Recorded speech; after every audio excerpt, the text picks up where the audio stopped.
ஊருக்காக உழைக்கும் கைகள் உயர்ந்திட வேண்டாமோ? அவை உயரும் போது இமயம் போல தெரிந்திட வேண்டாமோ? ஊருக்காக உழைக்கும் கைகள் உயர்ந்திட வேண்டாமோ? அவை உயரும் போது இமயம் போல தெரிந்திட வேண்டாமோ? பிறருக்காக வாழும் நெஞ்சம் விரிந்திட வேண்டாமோ? அது விரியும் போது குன்றை போல நிமிர்ந்திட வேண்டாமோ?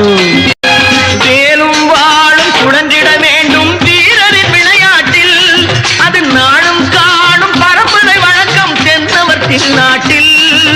வேலும் வாழும் சுழன்றிட வேண்டும் வீரரின் விளையாட்டில்.